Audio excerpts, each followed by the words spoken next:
সীমান্ত ঘেঁষে Arakan army ও রোহিঙ্গাদের গোলাগুলি, টেকনাফে শিশুসহ 2 জন আহত, এপারে এসে সংঘর্ষে জড়ানো 53 জন আটক। গণভোটে হ্যার পক্ষে সরকারের প্রচারণায় আইনি বাধা দেখছেন না প্রধান উপদেষ্টা। আইন শৃঙ্খলা পরিস্থিতি যথেষ্ট ভালো, দাবি প্রেস সচিবের। ধর্মের দোহাই দিয়ে ভোট চাওয়ার তীব্র সমালোচনা বিএনপির। নেতারা বললেন, নির্বাচন গণতন্ত্র পুনরুদ্ধারের পথ। আপিলে বগুড়ায় মান্নার মনোনয়ন বৈধ, জাপা এবং এনডিএফ কেন নির্বাচনে অবৈধ নয় জানতে চেয়ে রুল জারি। দেখছিলেন ক্রাউন সিমেন্ট সংবাদ শিরোনাম, এবার বিস্তারিত। কক্সবাজারের টেকনাফে ওয়েকাং সীমান্তের ওপারে মিয়ানমারের বিদ্রোহী গোষ্ঠী আরাকান আর্মি ও রোহিঙ্গা সশস্ত্র গোষ্ঠীর সংঘাতের জেরে ছোড়া গুলিতে আহত হয়েছে এক বাংলাদেশি শিশুসহ 2 জন। সীমান্তের এপারে এসে সংঘর্ষে জড়িয়ে পড়া 53 জনকে আটক করেছে বিজিবি। বিষয়টি নিশ্চিত করেছেন বিজিবির Cox's Bazar sector commander colonel Mohiuddin Ahmed. রবিবার সকালে কক্সবাজারের টেকনাফ উপজেলার ওয়েকাং ইউনিয়নের বাসিন্দা জসিমউদ্দিনের মেয়ে আফনান আরা গুলিবিদ্ধ হওয়ার পর স্থানীয়রা ধারণা করে শিশুটি মারা গেছে। এতে ক্ষুব্ধ স্থানীয়রা কক্সবাজার টেকনাফ মহাসড়ক অবরোধ করে। দীর্ঘ 3 ঘণ্টা যান চলাচল বন্ধ থাকার পর বিকেল 3টার দিকে যান চলাচল স্বাভাবিক হয়। খবর পেয়ে সাবেক সংসদ সদস্য শাহজাহান চৌধুরী ও জেলা জামাত আমির মাওলানা নূর আহমেদ আনোয়ারি পরিদর্শনে যান। টেকনাফ থানার ভারপ্রাপ্ত কর্মকর্তা সাইফুল ইসলাম সকালে শিশুটির মৃত্যুর খবর জানালেও পরে তিনি নিশ্চিত করেছেন, গুলিবিদ্ধ আফনান আরাকে প্রথমে কক্সবাজার সদর হাসপাতাল ও পরে চট্টগ্রাম মেডিকেলে নেওয়া হয়। তার অবস্থা আশঙ্কাজনক। বর্তমানে সীমান্ত এলাকায় সড়কে পুলিশ, বিজিবি ও অন্যান্য আইন শৃঙ্খলা রক্ষাকারী বাহিনী কাজ করছে। 64 বিজিবির অধিনায়ক ঘটনাস্থল পরিদর্শন করেছেন, সেই সঙ্গে টহল জোরদার করা হয়েছে। গণভোটে হ্যার পক্ষে সরকারের প্রচারণায় আইনি বাধা দেখছেন না প্রধান উপদেষ্টা প্রফেসর ডক্টর মোহাম্মদ ইউনূস। তার প্রেস সচিব শফিকুল আলমের দাবি, দেশের আইন শৃঙ্খলা পরিস্থিতি যথেষ্ট ভালো। রবিবার ফরেন সার্ভিস একাডেমিতে ব্রিফিংয়ে প্রেস সচিব জানান, জাতীয় নির্বাচনে সরকার কোনো একক দলকে নয়, সবার জন্য সমান সুযোগ তৈরি করেছে। রিপোর্ট সৈয়দ আব্দুল মুহিতের। প্রধান উপদেষ্টা ডক্টর মোহাম্মদ ইউনূসের সাথে সৌজন্য সাক্ষাৎ করেছে ইউরোপীয় ইউনিয়নের একটি প্রতিনিধি দল। জাতীয় নির্বাচনের প্রস্তুতি ও গণভোটের বিষয়ে আলোচনা হয়েছে। এ সময় তারা প্রধান উপদেষ্টাকে জানিয়েছে, এবারের নির্বাচনে বড় সংখ্যক পর্যবেক্ষক পাঠাবে ইইউ। প্রফেসর ইউনূস ইইউ প্রতিনিধি দলকে আশ্বস্ত করেছে, জাতীয় নির্বাচন অবাধ, সুষ্ঠু ও সুচারুভাবে শেষ হবে।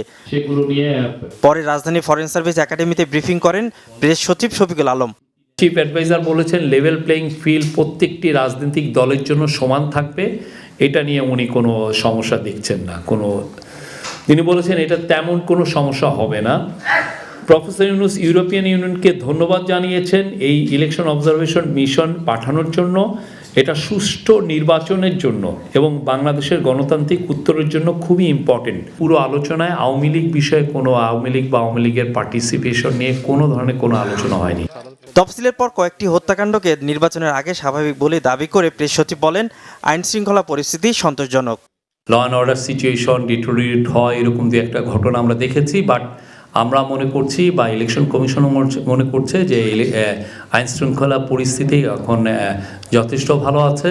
এবং আপনারা দেখেছেন যে আইন শৃঙ্খলা বাহিনী যারা ল অ্যান্ড অর্ডার নিয়ন্ত্রণ করেন, তাদের কনফিডেন্সটা অনেক ক্ষেত্রেই চাঙ্গা। বিশেষ করে 3টা বড় ইভেন্ট তারা সুচারুভাবে সম্পন্ন করেছে। 2-1টা ঘটনা ঘটছে বাংলাদেশে, এরকম 2-1টা ঘটনা ঘটে, বাট আমরা প্রত্যেকটা বিষয় ইনভেস্টিগেট করছি, প্রত্যেকটার ক্ষেত্রেই অ্যারেস্ট আছে।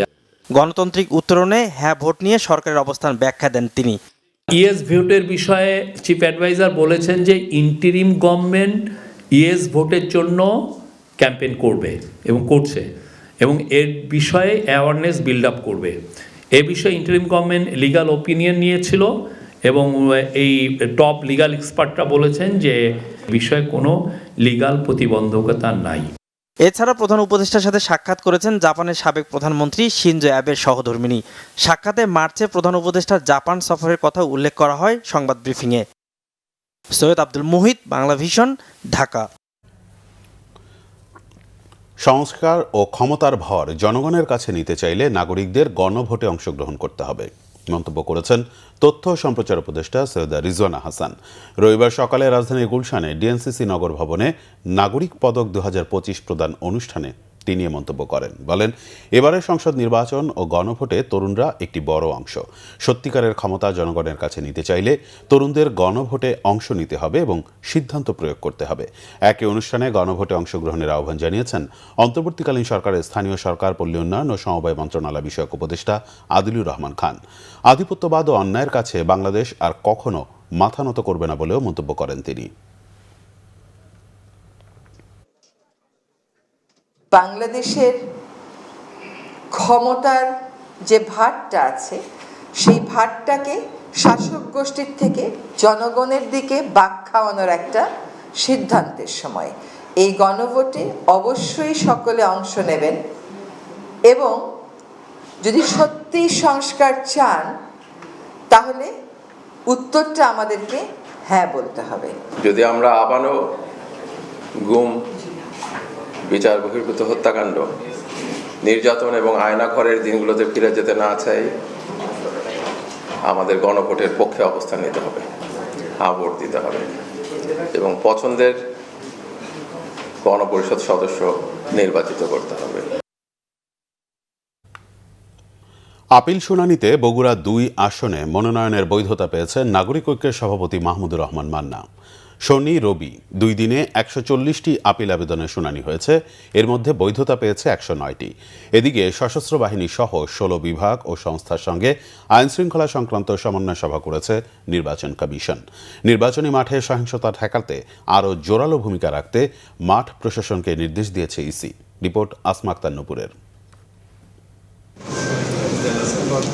আসন্ন গণভোট ও সংসদ নির্বাচনে রিটার্নিং কর্মকর্তাদের দেয়া আদেশের বিরুদ্ধে করা আপিলের দ্বিতীয় দিনের শুনানি আগারগাঁয়ের নির্বাচন ভবনের অডিটোরিয়ামে প্রধান নির্বাচন কমিশনার এএমএম নাসির উদ্দিনের সভাপতিত্বে সকাল 10টার পর শুরু হয় শুনানি, চলে বিকেল 5টা পর্যন্ত।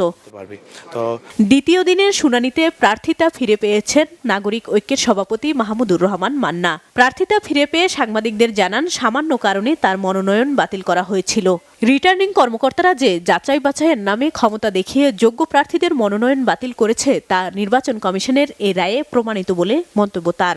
যাচাই বাছাই করা হয় প্রার্থীদের বাদ দেবার জন্য নয়, বরঞ্চ তাদের কোনো ভুল ত্রুটি হলে সেটা সংশোধন করে যাতে তাদেরকে নির্বাচনী প্রক্রিয়ার মধ্যে রাখা যায়।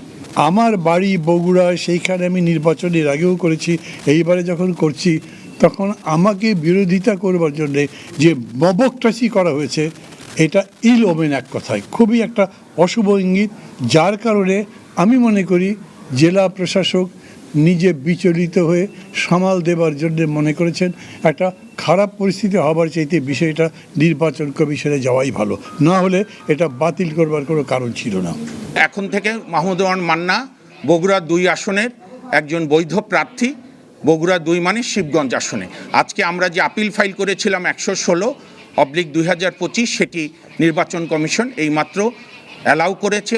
এদিকে স্বতন্ত্র প্রার্থীরা 1% ভোটের গড়মিল থাকা সত্ত্বেও মনোনয়ন বৈধতা ফিরে পেয়ে সন্তুষ্ট, ক্ষোভও কারো কারো। আমি ডাক্তার মোহাম্মদ আব্দুল মুবিন, চাঁদপুর 2 নির্বাচনী আসন 261। আমাদের সিম্পলি একটা ভুল হয়েছিল সিগনেচারের, আলহামদুলিল্লাহ আপিল অ্যাকসেপ্টেড হয়েছে, মনোনয়ন বৈধ ঘোষণা করেছে। শুনানিতে হলফনামাটি সংশোধন করে আপিল করেছি। আজকের শুনানিতে আমাদের নির্বাচন কমিশনার শুনানির পরে আমাদেরটি বৈধ ঘোষণা করেছে। সহকারী রিটার্নিং অফিসারের কার্যালয় থেকে হয়তোবা একটু ভুল ছিল, কারণ তিনি যাকে পাঠিয়েছেন, যিনি এই মাঠে তদন্ত করেছেন, এ তদন্তকালে একটু গাফিলতি পরিলক্ষিত হয়েছে। কারণ আপনি 10 জনের কাছেই তো আপনাকে যেতে হবে, যদি আপনি না পেয়ে থাকেন সেক্ষেত্রে আপনাকে আপনি যে সরেজমিনে গিয়েছেন পাননি সে মর্মে রিপোর্ট উপস্থাপন করতে হবে। ভোটের মাঠে সহিংসতা ঠেকাতে রবিবার সকালে সশস্ত্র বাহিনী সহ 16 বিভাগ এবং সংস্থার সঙ্গে বৈঠক করেছে নির্বাচন কমিশন। আসমা আক্তার নূপুর, বাংলাভিশন, ঢাকা। জাতীয় পার্টির 3 অংশের ও জাতীয় গণতান্ত্রিক ফ্রন্টের প্রার্থীদের মনোনয়নপত্র কেন অবৈধ ঘোষণা করা হবে না তা জানতে চেয়ে রুল জারি করেছেন হাইকোর্ট। আগামী 2 সপ্তাহের মধ্যে রুলের জবাব দিতে হবে নির্বাচন কমিশনকে। রিটের প্রাথমিক শুনানি শেষে বিচারপতি রাজিক আল জলিলের নেতৃত্বাধীন হাইকোর্ট বেঞ্চ রবিবার এই রুল জারি করেন। এর আগে গত 7 জানুয়ারি জাতীয় পার্টি ও জাতীয় গণতান্ত্রিক ফ্রন্টকে নির্বাচন থেকে বিরত রাখতে চেয়ে করা রিটের শুনানি 11 জানুয়ারি পর্যন্ত মুলতবি করেন হাইকোর্ট। সেদিন হাইকোর্টের একটি দ্বৈত বেঞ্চে শুনানি শুরু হলে হাইকোর্ট ভারপ্রাপ্ত অ্যাটর্নি জেনারেলের কাছে জানতে চান 10 জানুয়ারি পর্যন্ত প্রার্থিতা বাতিল হওয়া কেউ আপিল করেছে কিনা সে তথ্য হাইকোর্টকে জানাতে হবে। একই সঙ্গে প্রার্থিতা কেউ ফিরে পেয়েছে কিনা তাও রাষ্ট্রপক্ষকে জানাতে বলেছে হাইকোর্ট। পরে 11 জানুয়ারি পর্যন্ত শুনানি মুলতবি করা হয়। ভোটারদের আস্থা ফেরানো এবং সন্তোষজনক উপস্থিতিকে আগামী নির্বাচনের বড় চ্যালেঞ্জ বলেছেন ইউরোপীয় ইউনিয়নের পর্যবেক্ষক মিশনের প্রধান ইবার্স ইজাবস। আসন্ন নির্বাচন অবাধ, বিশ্বাসযোগ্য ও অন্তর্ভুক্তিমূলক হয় কিনা তারা তা দেখবেন বলে জানিয়েছেন। লেভেল প্লেইং ফিল্ড আছে কিনা তাও পর্যবেক্ষণ করবেন। রিপোর্ট ইমরুল কায়েসের। বাংলাদেশের আসন্ন সংসদ নির্বাচন পর্যবেক্ষণ করছে ইউরোপীয় ইউনিয়নের পর্যবেক্ষক দল। এ নিয়ে রাজধানীর একটি হোটেলে সংবাদ সম্মেলন করেন পর্যবেক্ষণ মিশনের প্রধান ইবার্স ইজাবস। জানান, ইউ সবসময় পার্টনার দেশগুলোর নির্বাচন পর্যবেক্ষণ করে। এর অংশ হিসেবে গণতান্ত্রিক প্রক্রিয়া ও মূল্যবোধকে সমুন্নত রাখতে বাংলাদেশের নির্বাচন পর্যবেক্ষণ করছে বলে জানান মিশন প্রধান। জনগণের আস্থা অর্জন করাই এই নির্বাচনের বড় চ্যালেঞ্জ। বিভিন্ন দল, সরকার, নির্বাচন কমিশন ও অংশীজনদের সাথে আমরা দেখা করেছি। সবাই বাংলাদেশে একটি বিশ্বাসযোগ্য নির্বাচন আয়োজনের কথা বলেছে। 2008 সালের পর বাংলাদেশে কোনো বিশ্বাসযোগ্য নির্বাচন অনুষ্ঠিত হয়নি। আমরা অবাধ, বিশ্বাসযোগ্য এবং অন্তর্ভুক্তিমূলক নির্বাচন অনুষ্ঠিত হয় কিনা তা পর্যবেক্ষণ করব। অন্তর্ভুক্তি বলতে সব নাগরিক, যেমন সংখ্যালঘু, নারী, ক্ষুদ্র জাতিসত্তা সহ সকল নাগরিক ভোট দিতে পারছে এটা বোঝাচ্ছে। তিনি জানান, জাতীয় আইন, আঞ্চলিক ও আন্তর্জাতিক মানদণ্ড অনুসারে ইউ মিশন নির্বাচন পর্যবেক্ষণ করবে, হস্তক্ষেপ করবেন না নির্বাচনের কোনো বিষয়ই। আইন শৃঙ্খলা বাহিনীর ভূমিকা নির্বাচনের লেভেল প্লেইং ফিল্ড বাংলাদেশ সহ সব দেশের জন্য বড় ইস্যু। আমরা এসব বিষয়ে মনোযোগ দিচ্ছি, পর্যবেক্ষণ করছি। কর্তৃপক্ষ পক্ষপাতহীন ভূমিকা রাখছে কিনা তা আমরা পর্যবেক্ষণ করব। প্রার্থীদের প্রচার প্রচারণা, গণমাধ্যম স্বাধীনভাবে কাজ করতে পারছে কিনা, প্রার্থীদের বাছাই প্রক্রিয়া, আমরা সবকিছুতে নজর রাখছি। নির্বাচনের পর 14 ফেব্রুয়ারি প্রাথমিক পর্যবেক্ষণ প্রতিবেদন এবং 2 মাস পর চূড়ান্ত প্রতিবেদন প্রকাশ করবেন বলে জানান ইউ প্রধান পর্যবেক্ষক। ইমরুল কায়েস, বাংলা ভিশন, ঢাকা। দাফনের 12তম দিন রবিবারও বেগম খালেদা জিয়ার সমাধিতে মানুষের ঢল। শ্রদ্ধা জানান বিএনপির বিভিন্ন স্তরের নেতাকর্মীর পাশাপাশি সাধারণ মানুষও। শ্রদ্ধা জানাতে গিয়ে বিএনপি জোট মনোনীত প্রার্থী সাইফুল হক বলেন, দলীয় গণ্ডি ছাড়িয়ে আধিপত্য বিরোধী মানুষের অনুপ্রেরণায় বেগম জিয়া চিরস্মরণীয় হয়ে থাকবেন। রিপোর্ট ওমর ফারুকের। রবিবারও অশ্রুসিক্ত চোখ আর নীরব প্রার্থনার সাক্ষী জিয়া উদ্যান। বেগম জিয়ার সমাধির পাশে দাঁড়িয়ে নীরবে দোয়া। ঢাকার আশেপাশের বিভিন্ন জেলা থেকে দলে দলে মানুষ ছুটে আসছেন প্রিয় নেত্রীর শেষ ঠিকানায়, কেউ একা, কেউ পরিবারের সদস্যদের নিয়ে। অনেকের চোখে পানি, কণ্ঠ ভারী, তাদের স্মরণে গণতন্ত্র প্রতিষ্ঠায় বেগম জিয়ার দীর্ঘ আপসহীন সংগ্রামের কথা। উনি সবসময় আমাদের হৃদয়ে ছিলেন, আছেন এবং থাকবেন। আমরা সবসময় ওনাকে ধারণ করেই আমাদের পথ চলা। প্রেসিডেন্ট জিয়া এবং ম্যাডাম জিয়ার প্রতি আমার একটা গভীর আত্মার টান এবং যে রেসপেক্ট, সেটা আমি ব্যাখ্যা করতে পারবো না। সেজন্য আমার ইংল্যান্ড থেকে আসা ওনাকে শ্রদ্ধা জানাতে। বেগম জিয়ার আজকে এই কবরস্থানে সমাধিতে মানুষে দল মত নির্বিশেষে দোয়া করার জন্য ছুটে আসছেন দূর দূরান্ত থেকে। দুপুরের দিকে শ্রদ্ধা জানান টাঙ্গাইল জেলার মির্জাপুর উপজেলা বিএনপি নেতাকর্মীরা। বিএনপি মনোনীত টাঙ্গাইল 7 আসনের প্রার্থী আবুল কালাম আজাদ সিদ্দিকী বলেন, খালেদা জিয়ার দেখানো পথেই গণতন্ত্র প্রতিষ্ঠায় কাজ করার প্রত্যয় তাদের। শ্রদ্ধা জানাতে এসে বিএনপি জোট মনোনীত ঢাকা 12 আসনের প্রার্থী সাইফুল হক বলেন, কেবল বিএনপি নয়, আধিপত্য বিরোধী মানুষের কাছে অনুপ্রেরণা হয়ে থাকবেন খালেদা জিয়া। অপূরণীয় ক্ষতি হয়েছে, শুধু দলের নয়, দেশের অপূরণীয় ক্ষতি হয়েছে। আমরা আমাদের নেত্রী, আমাদের মা বেগম খালেদা জিয়ার জন্য দোয়া করব। আল্লাহর দরবারে আল্লাহ যেন আমাদের মা, আমাদের নেত্রীকে বেহেশতের সর্বোচ্চ মাকাম দান করেন। বেগম খালেদা জিয়ার তার যে লড়াই, সেই লড়াইটা কেবলমাত্র বিএনপি না, দেশের কোটি কোটি গণতন্ত্রকামী মানুষ দেশের স্বাধীনতাকামী মানুষ, সার্বভৌমত্বকামী যে মানুষ, একটা আধিপত্যবাদ বিরোধী যে মানুষ, সেই কোটি কোটি মানুষকে উদ্বুদ্ধ করেছে, অনুপ্রাণিত করেছে। বেগম জিয়ার সমাধিতে শ্রদ্ধা জানাতে আসা মানুষের এই উপস্থিতি জানান দিচ্ছে তিনি ছিলেন বাংলাদেশের প্রশ্নে আপসহীন নেত্রী। শ্রদ্ধা জানাতে আসা নেতৃবৃন্দরা বলছেন আগামীর বাংলাদেশে গণতন্ত্র উত্তরণে বেগম জিয়ার দেখানো পথেই হাঁটবেন তারা। ওমর ফারুক, বাংলা ভিশন, ঢাকা। যারা ধর্মের দোহাই দিয়ে মানুষের বিরুদ্ধে অপবাদ দিয়ে ভোট চায় তাদের ভোট না দেওয়ার আহ্বান জানিয়েছেন বিএনপির স্থায়ী কমিটির সদস্য মির্জা আব্বাস। বেগম খালেদা জিয়ার রুহের মাগফিরাত কামনায় রবিবার রাতে জাতীয়তাবাদী ওলামা দল ও শাহবাগ থানা ঢাকা মহানগর দক্ষিণ আয়োজিত দোয়া ও তাফসিরুল কোরআন মাহফিলে একথা বলেন তিনি। যে কোনো মূল্যে চাঁদাবাজি বন্ধ করা হবে জানিয়ে তিনি আরও বলেন, বিদেশে ও দেশে তার বিরুদ্ধে অন্যায় প্রচারণা চালাচ্ছে একটি মহল। মিথ্যা না বলে কোনো সুনির্দিষ্ট অভিযোগ দিলে শাস্তি মাথা পেতে নেবেন বলেও জানান তিনি। বলেন, আসন্ন নির্বাচনে জনগণ আবারও সুযোগ দিলে এলাকার বেকারদের কাজের সুযোগ করে দেয়া হবে। ধর্মের দোহাই দিয়ে মানুষের বিরুদ্ধে মিথ্যাপবাদ দিয়ে ভোট চায় তাদেরকে ভোট না দেওয়াই বোধহয় ভালো। বিদেশ থেকে এবং দেশে আমার বিরুদ্ধে অন্যায় প্রচারণা চালানো হচ্ছে, আমার বিরুদ্ধে কুৎসারণা করা হচ্ছে। যারা এই মিথ্যাপবাদ দিয়ে আমার বিরুদ্ধে অপপ্রচার চালাচ্ছে তাদের বিরুদ্ধে আপনারা ইনশাল্লাহ 12 তারিখে দাঁত ভাঙা জবাব আপনারা দেবেন। বিএনপির স্থায়ী কমিটির সদস্য ডক্টর আব্দুল মঈন খান বলেছেন, দীর্ঘদিন আন্দোলন সংগ্রামের মাধ্যমে দেশের মানুষের রাজনৈতিক অধিকার পুনরুদ্ধার করেছেন বেগম খালেদা জিয়া। অন্যদিকে দলটির স্থায়ী কমিটির আরেক সদস্য আমির খসরু মাহমুদ চৌধুরী বলেছেন, ব্যাংক ঋণের জন্য ঢাকায় গিয়ে তদবির করা লাগে। ক্ষমতায় গেলে প্রতিটি অঞ্চলের সম্ভাবনার বিষয়গুলো নিয়ে বিএনপি কাজ করবে বলেও জানান তিনি। আরেফিন শাওনের রিপোর্ট। বিকেলে রাজধানীর তেজগাঁও এলাকায় সাবেক প্রধানমন্ত্রী বেগম খালেদা জিয়ার স্মরণে আলোচনা সভা ও দোয়া মাহফিলের আয়োজন করে Bangladesh Saudi Arab chamber of commerce and industries. এতে শহীদ রাষ্ট্রপতি জিয়াউর রহমান ও বিএনপি চেয়ারপারসন বেগম খালেদা জিয়ার আত্মার মাগফিরাত এবং দেশ ও জাতির সমৃদ্ধি কামনায় মোনাজাত করা হয়।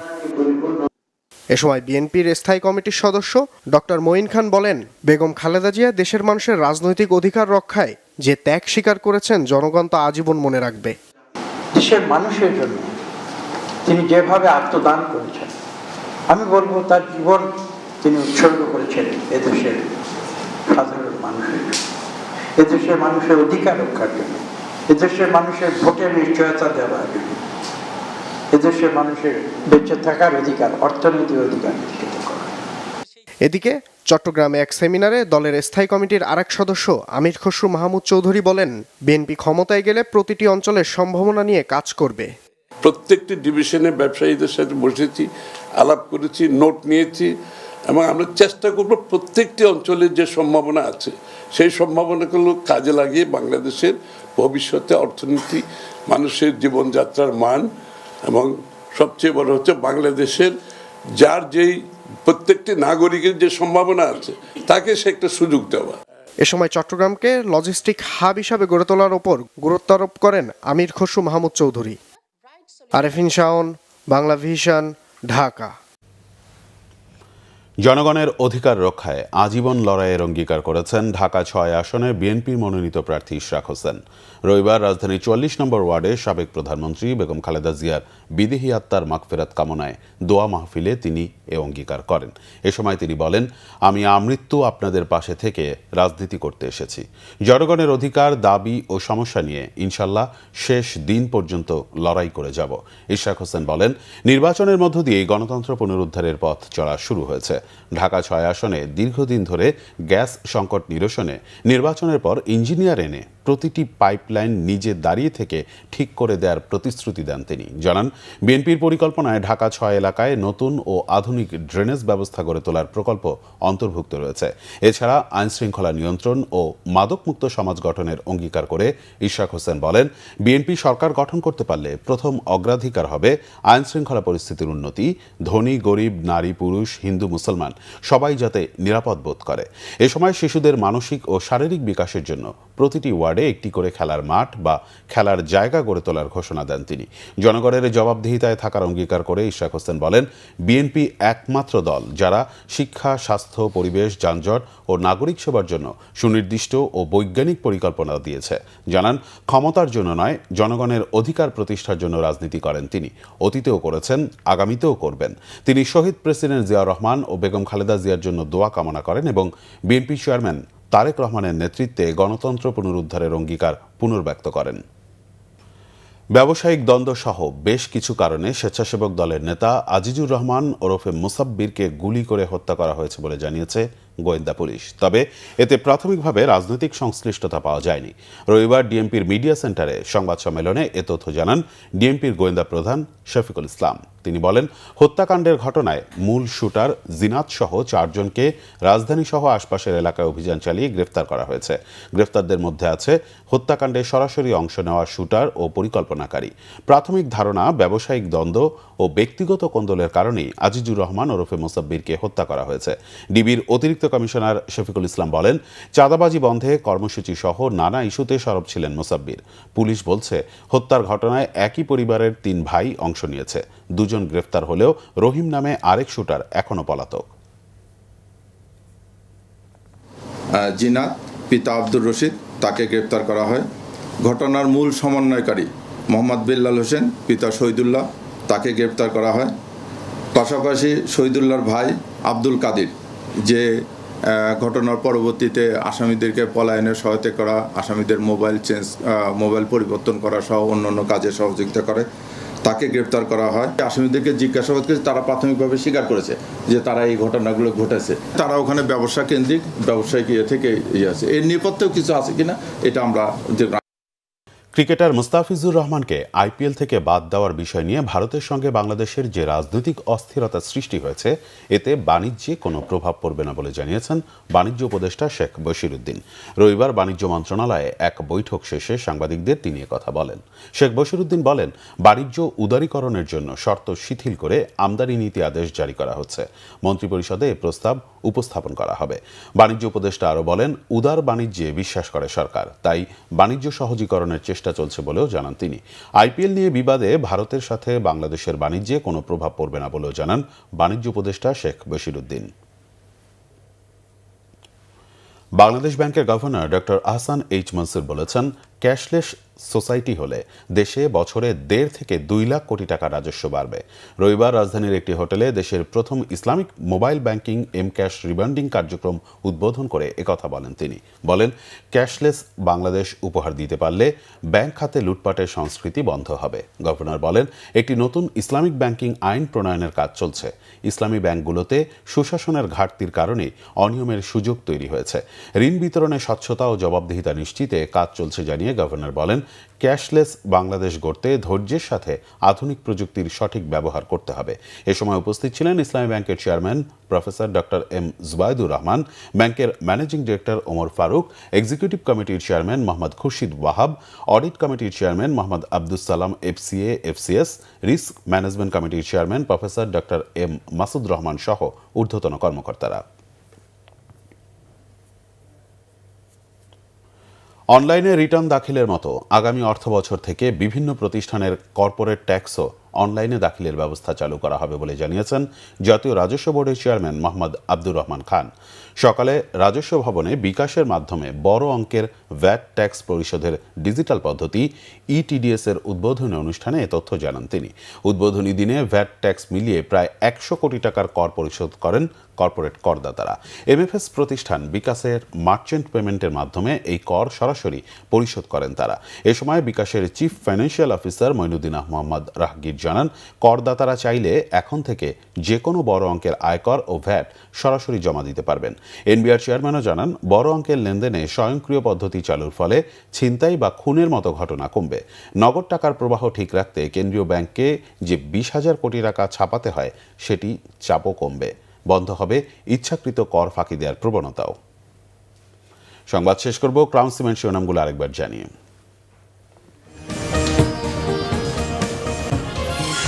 সীমান্ত ঘেঁষে আরাকান আর্মি ও রোহিঙ্গাদের গোলাগুলি, টেকনাফে শিশুসহ 2 জন আহত। এপারে এসে সংঘর্ষে জড়ানো 53 জন আটক। গণভোটে হ্যাঁর পক্ষে সরকারের প্রচারণায় আইনি বাধা দেখছেন না প্রধান উপদেষ্টা। আইন শৃঙ্খলা পরিস্থিতি যথেষ্ট ভালো, দাবি প্রেস সচিবের। ধর্মের দোহাই দিয়ে ভোট চাওয়ার তীব্র সমালোচনা বিএনপি। নেতারা বললেন, নির্বাচন গণতন্ত্র পুনরুদ্ধারের পথ। আপিলে বগুড়ায় মান্নার মনোনয়ন বৈধ, জাপা এবং এনডিএফ কেন নির্বাচনে অবৈধ নয় জানতে চেয়ে রুল জারি।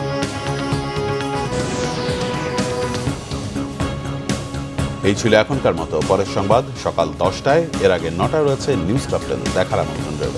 এতক্ষণ সাথে থাকায় ধন্যবাদ।